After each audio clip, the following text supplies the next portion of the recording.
Bonjour à vous tous et bienvenue sur ce plateau de questions ouvertes pour notre rendez-vous hebdomadaire avec l'actualité.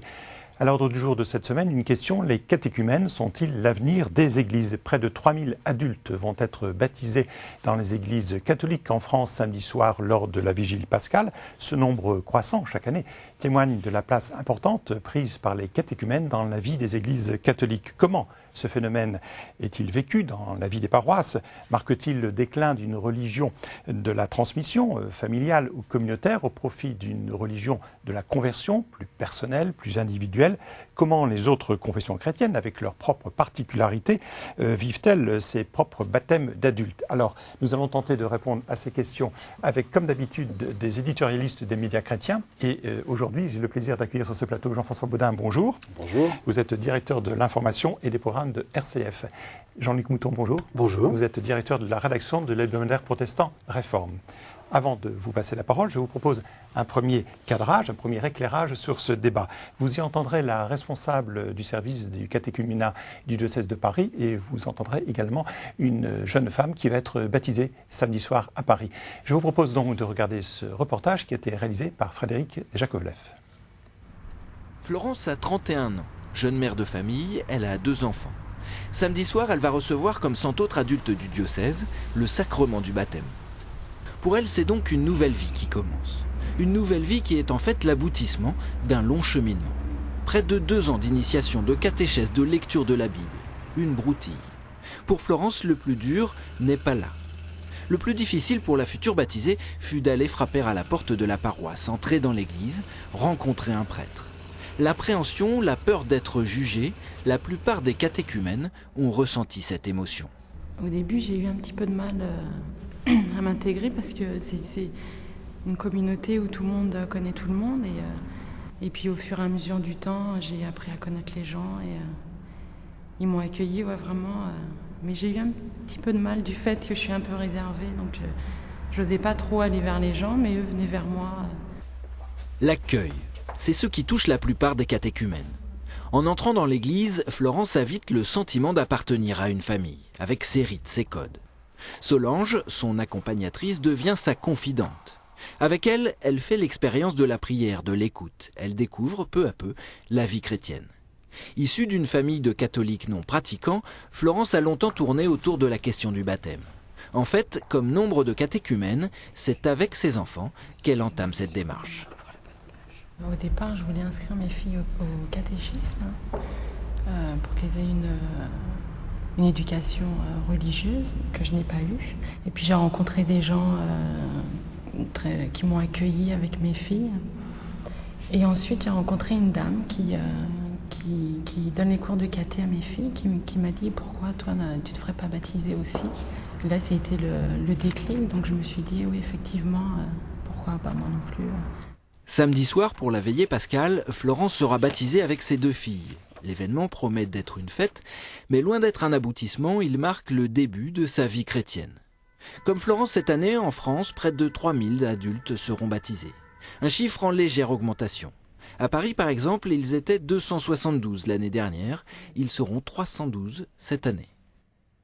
La mort de Jean-Paul II, par exemple, a suscité plusieurs demandes. Donc les faits, on le voit 2 ans après, si vous voulez. Il y avait eu les JMJ, de la même façon, qui avaient marqué pas mal de personnes et qui ont encouragé à faire une démarche. Mais alors, c'est pas sur le moment qu'on voit les faits. Mélanie, je te baptise au nom Événement de Père, l'église, préparation au mariage, catéchisme des enfants, ces nouveau-nés dans la foi sont plutôt jeunes, moins de 40 ans, en grande majorité des femmes. Pour l'église, ce sont d'abord des sentinelles qui, à la manière des premiers chrétiens, auront à témoigner de leur conversion. Jean-François Baudin, donc les chiffres sont clairs, une augmentation relativement constante des catéchumènes, c'est-à-dire donc des baptêmes d'adultes dans les églises catholiques, alors que le chiffre global des baptêmes, lui, plutôt, a tendance à descendre singulièrement. C'est un phénomène important, à votre avis ? Je ne sais pas si c'est important, en tout cas c'est assez révélateur. Moi je considère que c'est plutôt une bonne nouvelle, c'est-à-dire qu'on voit aujourd'hui que la parole de Dieu agit, qu'elle va toucher des gens qui ont envie de se mettre en route et qui ont envie, en se mettant en route, de trouver d'autres personnes comme eux pour vivre leur foi, que ce soit dans l'Église catholique, que ce soit aussi dans les églises protestantes. Donc je trouve que c'est une très bonne nouvelle que cette démarche volontaire d'être rejoint par une parole et d'avoir envie d'adhérer à une communauté pour vivre sa foi est quelque chose de très bien.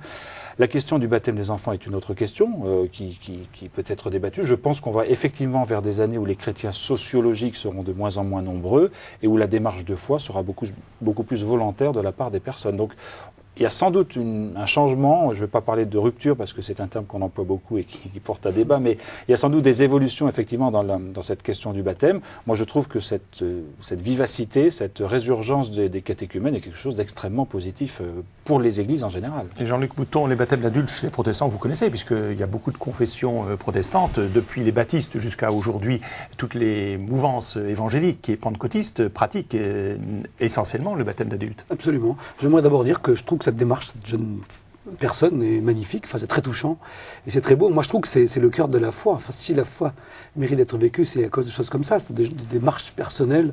Et je trouve que ça nous édifie aussi, nous chrétiens, d'avoir des gens qui ont envie de cheminer avec le Christ. Je trouve que je trouve cette manière-là de vivre la foi peut-être la manière la plus authentique. Et c'est vrai que nous, chez les protestants, on distingue les églises de multitude et des églises confessantes. Mais aujourd'hui, il faut bien constater, l'église de multitude, c'est l'église où finalement tout le monde est là parce qu'il a toujours été, parce que de la tradition, les parents, les grands-parents étaient là. Et cette tradition-là tend un peu à disparaître aujourd'hui. Dans toutes les églises, on assiste à l'émergence de vraies églises de confessants, c'est-à-dire de gens qui ont fait une démarche personnelle. Ceux qui n'ont pas de démarche personnelle, ils ont quitté l'Église depuis longtemps aujourd'hui. Et donc, actuellement, même dans les églises réformées, vous avez, je crois, Jean-Paul Willem, un sociologue, a fait une étude, il y a 50% des gens qui ne sont pas nés réformés ou luthériens. Et donc, il y a une démarche de foi personnelle, confessante, qui est très très importante aujourd'hui dans les églises issues de la Réforme. Donc, c'est vraiment aujourd'hui la donnée du monde actuel. C'est des démarches personnelles de foi. Côté positif, démarche personnelle, mais alors est-ce qu'il ne faut pas quand même dire côté négatif, la transmission ne se fait plus automatiquement comme elle se faisait quand même mieux dans le temps? Je ne mettrais pas ça comme un côté négatif, c'est-à-dire que vous disiez tout à l'heure dans votre lancement qu'on va peut-être passer effectivement d'une époque de rupture entre la transmission qui se faisait par les familles et les communautés. Au contraire, je trouve que l'exemple qu'on vient de voir montre que cette dame est allée frapper dans une communauté qui est devenue sa famille, et c'est grâce à cette proximité de transmission que sa démarche a pu aboutir. Quand on regarde ce qu'ont vécu les premiers chrétiens, dans les 3 premiers siècles, les démarches de conversion et d'initiation au baptême se faisaient dans le sein d'une famille ou d'une communauté. Je pense que le catéchumène est exactement dans cette démarche. Simplement, sa famille n'est peut-être plus sa famille biologique, mais sa famille devient la famille des croyants de son quartier, de sa paroisse, et je trouve qu'au contraire, il y a une transmission de proximité qui est beaucoup plus forte dans cette démarche que peut-être un enseignement général reçu dans un cadre beaucoup plus large que celui-là. Donc moi, je vois au contraire quelque chose de très positif et une foi qui est une foi de proximité, qui est une foi vécue, comme disait Jean-Luc à l'instant, qui a une démarche beaucoup plus forte que simplement un enseignement qu'on peut recevoir dans une tradition d'enseignement général et qui ne s'incarne pas forcément de la même façon. Donc moi, au contraire, je vois quelque chose de très positif. Quand on voit les chiffres, notamment des catéchumènes dans l'Église catholique, on s'aperçoit qu'à peu près la moitié, une petite moitié, ce sont des gens qui ont vécu dans le milieu chrétien, qui se sont éloignés ou qui en reviennent, et d'autres qui n'ont pas vécu dans le milieu chrétien. Est-ce que ce phénomène se constate également dans les milieux protestants, sur cette double approche, ceux qui reviennent ou ceux qui découvrent? Alors je ne sais pas bien ceux qui reviennent, parce que vous savez, les protestants ne sont pas des masses considérables, c'est pas comparable à l'Église catholique où tout le monde... L'Église des multitudes. Voilà, l'Église des multitudes, c'est un petit nombre. En France, on compte à peu près 1 million 200 000 protestants, tout compris avec les évangéliques et autres. C'est pas des masses considérables. Peut-être c'est vrai en Allemagne ou c'est vrai dans les pays de grande tradition protestante où il y a beaucoup de protestants. Mais je dirais que dans des églises effectivement évangéliques, en tout cas, ce n'est que cette démarche-là. C'est-à-dire que dans les églises évangéliques, globalement, les gens viennent, alors je sais pas si c'est politiquement correct de le dire ici, mais ils viennent souvent du catholicisme. C'est-à-dire qu'ils ont vécu une expérience de foi très forte à partir d'une émotion, d'une rencontre avec des personnes et d'une rencontre avec Dieu, dans un cadre qui n'était pas le cadre d'origine, et ils se convertissent et ils deviennent évangéliques, donc ils quittent l'Église catholique. Alors c'est pas très bien, on voit qu'il y a des cheminements aussi différents, parfois des gens reviennent, et c'est juste un passage, un moment où ils découvrent la foi. Mais c'est vrai que cette démarche personnelle, de conversion, elle est centrale. Vous savez, tout le thème américain Born Again, les Born Again, c'est ceux qui sont nés de nouveau. C'est le fondement de ces églises évangéliques. Tous ceux qui sont nés de nouveau font partie de l'église, tous ceux qui ont vécu une expérience personnelle avec le Christ font partie de l'église, d'autres n'en font pas partie. La distinction, elle est juste là, à ce niveau-là. C'est également le fondement même du baptême, à travers le passage de l'eau, qui est le nouveau passage pour une nouvelle vie. Alors, est-ce que ça veut dire que, quand on voit également les chiffres, c'est un public entre guillemets, est beaucoup plus féminin et que l'âge se situe entre 25 et 40 ans. Est-ce que ça veut dire aussi qu'on se pose des questions spirituelles à l'âge notamment où on peut être marié, avoir des enfants et se poser ces questions sur en effet la destinée de l'homme et donc les préoccupations spirituelles et religieuses par rapport à l'entourage familial ou l'entourage communautaire? Oui, probablement. Je pense qu'il y a des étapes dans la vie où on est amené à s'interroger sur qui, quoi, qu'est-ce, pourquoi, comment, enfin des questions qu'on s'est tous posées. C'est sûr qu'un enfant qui est baptisé et qui baigne dans un milieu chrétien en général, bon, il a quand même l'engagement de la confirmation la plupart du temps, qui est une démarche aussi quand même très très volontaire, un engagement fort de dire je veux continuer ce chemin que j'ai entamé, je ne vais pas dire contre mon gré, mais presque, puisque je n'ai pas décidé d'être baptisé, mais aujourd'hui, dans la confirmation, il y a aussi cette démarche volontaire. Après, c'est sûr qu'on est dans un monde où je pense que de plus en plus de gens sont en recherche de sens. On voit bien dans l'actualité, d'une façon très très large, on peut être gagné par la désespérance, par des tas d'idées noires, etc. Et en même temps, on sent bien qu'on est sur Terre pour faire quelque chose. Donc se poser ces questions fondamentales, forcément qu'on se les pose peut-être plus quand on arrive à l'adolescence et au début de l'âge adulte que quand on est enfant, où on ne se les pose pas. Et quand on se les pose, eh ben, les réponses qu'on cherche et qu'on trouve, on les trouve aussi dans la foi, dans la parole du Christ, dans les communautés réunies, etc. Donc c'est tout à fait normal qu'il y ait peut-être à ces âges-là plus de démarches volontaires qu'à d'autres moments de la vie. Ce qui est intéressant aussi, c'est l'idée de ces enfants. C'est-à-dire que cette dame passe par ses filles, qu'elle envoie au catéchisme. Et ça, c'est très classique. Dans les églises protestantes, ça arrive très souvent que des parents renouent avec l'Église, avec la foi, à partir de leurs enfants. Parce qu'ils se disent, tiens, est-ce qu'on va rien dire à nos enfants? Est-ce que nos enfants vont vivre sans référence chrétienne, sans référence évangélique? Et ça, c'est une démarche assez simple aujourd'hui. Beaucoup de gens se disent, dans ce monde complexe, un peu désespérant, effectivement, comme on le disait, est-ce qu'il ne faudrait pas qu'on donne à nos enfants une éducation chrétienne? Et on voit beaucoup ça. Les pasteurs assistent beaucoup à des gens qui viennent frapper à la porte en disant, et est-ce qu'on pourrait faire quelque chose pour mes enfants? Et alors on leur dit, mais bien sûr, on accueille vos enfants. Et on voit dans les églises un peu partout des groupes d'enfants qui commencent à grandir parce que les gens se disent, mince, mais on n'a plus rien transmis, il faudrait qu'on transmette quelque chose, nous on ne sait pas bien, mais on va le faire par rapport à l'église. Et de fil en aiguille, on dit à ces personnes, écoutez, venez assister à un culte avec vos enfants, venez participer à telle chose, et elles-mêmes rentrent dans la foi. Et cette démarche qu'on vous avez montrée là est assez exemplaire de ce qu'on voit régulièrement, de gens qui renouent vraiment avec la foi, avec le Christ et avec l'église, à partir de leurs enfants. Et c'est vrai que ça, c'est aussi une démarche tout à fait intéressante, et qui dit beaucoup de choses sur aujourd'hui. Vous avez parlé à plusieurs reprises de l'âge du baptême. Donc ça pose la question, dans l'Église catholique, faut-il faire baptiser les enfants dès leur naissance ou faut-il attendre en effet l'âge adulte? Chez les protestants, il y a la différence entre les différentes confessions. C'est ça, il y a les pédobaptistes et ceux qui sont le baptême d'adulte. Alors, je ne vous demande pas votre avis personnel, mais plutôt savoir comment vous pensez que l'évolution va se produire. Est-ce que vous pensez qu'en effet, ça dépend un petit peu de cette démarche plus individuelle, plus personnelle, qui va tendre à ce que ça soit beaucoup plus d'adultes qu'auparavant? Je crois qu'il ne faut pas opposer une démarche par rapport à une autre. Il y a des choses qui existent dans l'Église ou dans les églises depuis longtemps, qui ont tout à fait leur place. Il ne s'agit pas de dire, puisque la démarche du catéchumène elle est plus volontaire, on ne propose plus de baptême pour les enfants. Je pense que ce serait une hérésie. Adhérer à l'Église, entendre la parole du Christ, ça peut se faire à tous les âges. Et je ne vois pas pourquoi on privilégierait plutôt un âge qu'un autre. Donc je trouve que le baptême des enfants est quelque chose de très beau. Au contraire, c'est les parents aussi qui s'engagent pour l'éducation de leurs enfants. Il y a une sorte de confiance et d'abandon qui est très très fort. Donc ce serait une aberration de dire il vaut mieux baptiser adulte que baptiser enfant. Quelle sera l'évolution ? Je ne sais pas, mais je pense que c'est bien justement que l'Église ou les Églises soient attentives à ces évolutions et proposent des chemins divers. Le catéchuménat est un chemin, le baptême d'enfants est un chemin, et peut-être qu'on trouvera un jour un autre chemin pour que les gens puissent rentrer dans l'Église. L'important, c'est qu'ils adhèrent à une Église et qu'ils puissent vivre leur foi dans un lieu. C'est difficile de trancher entre le baptême d'enfant et le baptême d'adulte. Il y a des arguments autant l'un que pour l'autre. Le baptême d'enfant, le signe formidable du baptême d'enfant, c'est que c'est la grâce de Dieu qui est première. C'est pas le choix de l'homme, c'est avant qu'on ait dit oui au Seigneur. Voilà. Dieu nous a aimés, le premier, et le baptême d'enfant dit ça, dit la grâce de Dieu a priori. Et le baptême d'adulte, c'est effectivement la décision personnelle, l'adhésion personnelle. Les deux sont vrais. L'adhésion personnelle, elle est essentielle aujourd'hui. On pense que c'est une démarche, je crois qu'aujourd'hui, c'est une démarche qui marque, parce que le monde n'est pas forcément très attaché à l'évangile et à la foi. Donc il y a une espèce de rupture, je crois que le mot est juste. Mais en même temps, dire que la grâce de Dieu est toujours première et que c'est Dieu qui nous a aimés le premier, c'est une vérité absolue aussi. Donc les deux sont vrais. Vous le savez mieux que moi, Calvin faisait la comparaison avec la circoncision dans la religion juive. C'est-à-dire donc ça serait un rite de passage qui est donc privilégié par les églises réformées? Oui, mais c'est-à-dire cette idée-là, cette idée que vous savez dans les églises réformées, il y a un des principes fondamentaux en dehors de l'écriture seule, c'est la grâce seule. Hein. On est sauvé par la foi et par la grâce seule. La grâce est première. Et donc c'est vrai que pour souligner cette grâce première, le baptême est le signe de cette grâce première. Et je pense que pour Calvin, c'était ce qu'il voulait montrer, là, même la prédestination des théories un peu fumeuses, qui nous paraissent un peu bizarres aujourd'hui. Pour Calvin, elle veut dire que de toute façon, c'est Dieu qui nous aime le premier, c'est Dieu qui nous choisit le premier. Même si on ne dit pas oui ou non, avant qu'on ait donné notre réponse, Dieu nous a aimés. Et le signe du baptême, c'est vraiment celui-là. Et je pense qu'il faut le garder aujourd'hui. Alors sur la qualité du baptême d'adulte, du baptême d'enfant, vous savez Jean-François qu'il y a aussi des débats qui surgissent régulièrement dans l'Église catholique, notamment par rapport au refus qui peut être opposé de temps en temps à des familles qui font la demande d'un baptême, par rapport au suivi de l'éducation chrétienne de leurs enfants. Est-ce que vous pensez qu'il peut y avoir des interrogations sur la qualité ou l'authenticité d'une démarche, ou est-ce que c'est un débat qui est une impasse? C'est très difficile de répondre à cette question parce que d'abord il faut connaître les situations particulières. Je pense que quand il y a des cas difficiles et douloureux, ça s'appuie aussi sur des choses réelles. Après, c'est toute la place de la règle par rapport au vécu, etc. On est là sur des terrains extrêmement compliqués.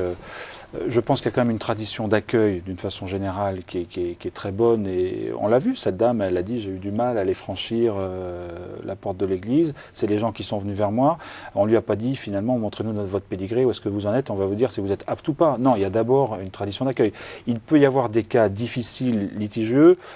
Moi, personnellement, j'aurais beaucoup de mal à dire quelque chose parce que je ne connais pas et je pense que ça se joue vraiment sur des cas particuliers. Je crois aujourd'hui qu'on peut dire quand même qu'il y a une tradition d'accueil et de respect des personnes et des parcours qui est très grande et que le but, à mon avis, de ces personnes qui reçoivent les catéchumènes ou des jeunes qui se posent des questions, c'est de les amener à adhérer à la foi et à rentrer dans ce que propose l'Église. Je crois que la démarche, elle est là. Mais une personne qui est touchée par la parole de Jésus-Christ et qui a envie de se mettre en route, je ne vois pas au nom de quoi on pourrait lui interdire de le faire. Voilà. Mais encore une fois, ça doit être des cas plutôt particuliers que l'ensemble et la grande majorité des cas. Chez les protestants, comment peut-on apprécier la qualité, la profondeur de la démarche? Est-ce qu'il y a, par exemple, pour prendre un mot profane, un turnover important chez ceux qui viennent se faire baptiser? Alors, dans les églises évangéliques, on a remarqué, quand on a fait des études sociologiques, on a remarqué qu'il y a un turnover très important. C'est-à-dire que c'est souvent une démarche d'émotion, de foi, d'adhésion très forte. Et puis après, les gens se dirigent dans une autre église. Enfin, aux États-Unis, c'est très connu. Dans les milieux protestants, il y a beaucoup de changements d'église. Bon, ça se fait aussi entre les églises. On commence par une église évangélique, et puis après, on va dans une église réformée ou luthérienne. Ça existe aussi. Ou on peut faire l'inverse, parce qu'on trouve qu'il n'y a pas assez d'authenticité, de foi dans les églises réformées. Je crois que ça se mélange. Par contre, ce qui était vrai à une époque, c'était qu'on trouvait des gens qui faisaient des démarches par habitude, parce que les grands-parents demandaient que les enfants soient baptisés ou demandaient qu'il y ait une éducation religieuse. Et donc, on avait l'impression que c'était une démarche qui n'était pas une démarche dans laquelle les parents adhéraient vraiment. Mais je pense que ce type-là de démarche tend à disparaître aujourd'hui. Aujourd'hui, c'est vraiment un choix. Je veux dire, élever ses enfants dans la foi, leur donner une éducation chrétienne, c'est pas courant, c'est pas ce qu'on voit à la télévision tous les jours, c'est pas ce qu'on a, à part sur KTO, c'est pas ce qu'on entend partout et qu'on lit. Donc, c'est vraiment une démarche volontariste qui se met un peu en rupture par rapport à un monde qui est marqué par la sécularisation. Donc aujourd'hui, on n'a pas vraiment ces questions-là. Les gens qui viennent en disant, voilà, je veux vers une démarche moi ou pour mes enfants, on les accueille avec grand joie et grand respect surtout. Parce qu'ils sont méritants, quelque part. Aujourd'hui. Jean-François, Jean-Luc faisait allusion à des catholiques qui rejoignent des églises protestantes. Vous pensez que ça peut être un phénomène qui peut prendre de l'ampleur, cette espèce, disons, de mobilité plus forte entre les différentes confessions chrétiennes? Ce qui est sûr, c'est qu'il y a moins d'attachement. Comme la participation à une église est peut-être moins sociologiquement forte qu'elle ne l'était il y a quelque temps, les gens ont plus, pardonnez-moi cette expression, de choix et se sentent sans doute beaucoup moins engagés par rapport à ce qu'on a connu dans l'église il y a quelques dizaines d'années par rapport à leur propre église. Est-ce que ça va s'accentuer? Est-ce que ça va pas s'accentuer? Je ne suis pas devin et je ne saurais pas le dire. Je ne suis pas convaincu que ce soit quelque chose de très bien que de le favoriser. En même temps, si ça permet à des gens de vivre leur foi dans un lieu qui leur semble plus adapté à ce qu'ils pensent ou à ce qu'ils vivent, il y a aussi une vraie liberté à laisser faire. Moi, je crois que le changement d'église n'est ni à encourager, ni à regarder comme quelque chose de terrible. Encore une fois, ça dépend aussi dans quel esprit c'est fait, comment les gens le font personnellement, comment ceux qui les accueillent se positionnent par rapport à ça. Voilà. Mais comment ça va évoluer, je ne saurais absolument pas vous le dire. On pourra en reparler peut-être dans 10 ans, si on est encore. Jean-Luc, sans creuser opposer les aspects théologiques et ecclésiologiques, l'idéal c'est qu'un baptême soit un sacrement unique et reconnu par toutes les confessions chrétiennes? Ce serait bien, oui. Non, mais je crois qu'il y a un accord entre les réformés. En avance. Voilà, entre les luthériens et les réformés d'origine calviniste et l'Église catholique. Vous savez, il y a un document qui s'appelait BEM, Baptême, Eucharistie, Ministère, qui met les choses au point sur le baptême. Les baptêmes sont reconnus dans nos églises. C'est-à-dire qu'on ne va pas rebaptiser dans une église protestante quelqu'un qui vient du catholicisme. Enfin, aujourd'hui, on ne fait plus ça. À l'époque de Calvin, évidemment, on faisait ça parce qu'on était dans une rupture, un affrontement radical. Il y a des gens qui en sont encore là aujourd'hui. Il y a des églises évangéliques qui disent que le baptême d'enfant n'est pas valable, puisqu'il ne peut y avoir qu'un baptême d'adulte d'une conscience éclairée par la foi. Donc, ils considèrent que le baptême d'enfant est nul non avenu. Mais voilà, c'est une optique, mais elle n'est pas générale. Et aujourd'hui, je crois que toutes les églises, même les églises évangéliques, ont un certain respect pour la foi qui se vit ailleurs. On n'est plus dans l'excommunication radicale de l'autre. Même les églises évangéliques aujourd'hui ont par exemple les baptistes ou les pentecôtistes ont des dialogues réguliers avec Rome, avec le Vatican, avec l'Église catholique, et ils discutent de ces questions-là. Donc on n'est pas dans un affrontement comme on a pu l'être il y a quelques années, même y compris du côté évangélique. Jean-François, ceux qui, à l'heure actuelle, dans certains pays, notamment on l'a vu en Argentine, quelques-uns, paraît-il, en France, font la démarche d'aller se faire rayer des listes des baptêmes parce que, en gros, ils digèrent mal quelques événements auxquels on peut faire allusion, sur lesquels on s'est déjà arrêté. C'est un phénomène marginal, à votre avis ? De ce que vous en savez, naturellement. Il me semble, alors forcément que le focus médiatique leur donne peut-être une place. Encore une fois, il s'agit de choses très personnelles, donc on ne peut pas juger. D'après les chiffres qu'on a, ça reste quand même assez marginal en nombre. On parle d'une dizaine par an en France. Quelques dizaines, oui.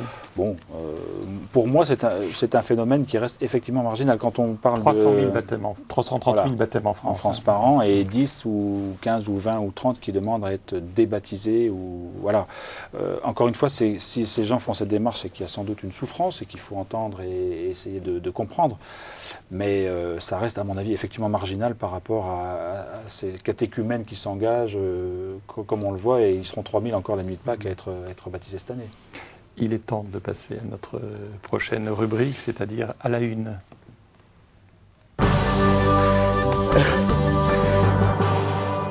Jean-François, ce qui vous a marqué, ce qui a marqué RCF cette semaine en dehors du sujet évoqué? Figurez-vous que le sujet évoqué nous a quand même marqué, donc on a 2 reportages sur les catéchumènes parce qu'on approche de Pâques et que c'est important. On a, nous, proposé à nos auditeurs aussi cette semaine, depuis le jeudi saint, de vivre avec une communauté qui est la communauté des Dominicaines de Beaufort. On le fait chaque année, on accompagne nos auditeurs dans un monastère, on les plonge dans la prière monastique d'une communauté jusqu'au dimanche de Pâques, de la résurrection. Et puis, dernier événement sur lequel je voudrais attirer l'attention, c'est que dimanche, nous serons présents au Festival de Chartres à Pâques, avec le Festival de musique et de variété chrétienne. On diffusera un concert en direct. Je pense que cette expression, qui n'est pas une liturgie, qui est aussi quelque chose, une adhésion d'un certain nombre de jeunes dans la musique, est très importante à valoriser et à entendre.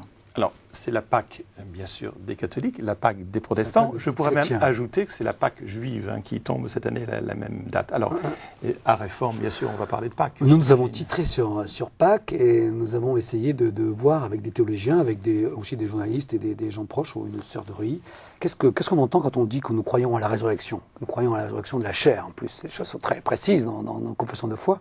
Qu'est-ce que ça veut dire pour nous, croire aujourd'hui à la résurrection de la chair? Donc on a essayé de réfléchir à ça. Et aussi les conséquences que cette foi en la résurrection a aujourd'hui. Et une des choses qui paraît dans le journal, qui est un peu dans le filigrane le fil conducteur de différents témoignages, c'est que croire à la résurrection, ça veut dire aussi ne pas croire aux fatalités, ne pas croire aux enfermements d'aujourd'hui, ne pas croire que tout va s'effondrer, tout va dans l'entropie universelle, mais qu'il y a vraiment quelque chose qui peut naître au cœur de nos vies. Et vivre la résurrection aujourd'hui, c'est refuser les fatalités, les enfermements. Vous me fournissez une excellente transition, Jean-Luc, pour passer à notre ultime rubrique. En bref, vous allez voir pourquoi.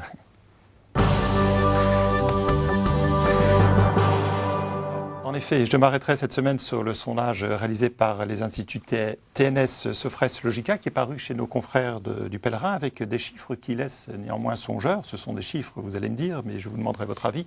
Si seulement 10% des Français dans leur ensemble croient à la résurrection des morts auprès de Dieu, ils ne sont pas clairement plus nombreux, chez les catholiques en tout cas, 13%. chez l'ensemble de ceux qui se disent catholiques et seulement 57% chez les pratiquants réguliers. Un tiers de ceux qui se déclarent catholiques, toujours, disent qu'il n'y a rien après la mort. Alors Jean-Paul Ouillem, que vous citiez tout à l'heure, a commenté ce sondage et dit même ceux qui s'identifient comme catholiques décrochent non seulement de l'institution, mais aussi de l'enseignement de l'Église. Est-ce que vous partagez ce pessimisme, Jean-François Baudin? Question difficile. Moi, je voudrais répondre en 2 temps sur le sondage. D'abord, on demande aux gens, croyez-vous qu'il y a quelque chose après la vie ou après la mort?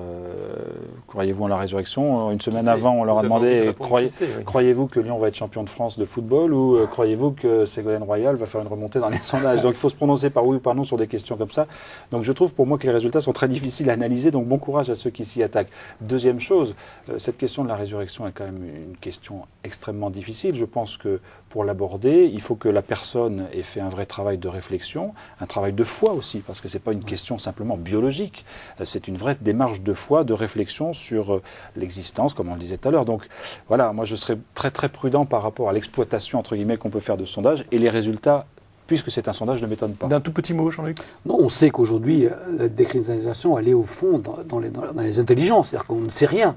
Vous avez une inculture religieuse assez considérable aujourd'hui, et ça touche même nos églises. Maintenant, c'est vrai que la question de la résurrection, c'est une question extrêmement profonde qui touche au cœur de nos existences, parce que c'est notre vie et notre mort. Donc, qu'est-ce qu'on croit vraiment après la mort? On espère, mais comment ça se passera? Nul ne le sait. Mais nous avons confiance en Dieu, c'est ce qu'on essaie de dire à travers la foi et la résurrection. En tout cas, ce que je sais, c'est que cette émission s'achève, donc vous pourrez la revoir et la consulter et réagir sur notre site internet www.ktodv.com. Je vous remercie d'avoir participé à cette émission et pour ma part, je vous donne rendez-vous la semaine prochaine. Très bon week-end et très joyeuse fête de Pâques.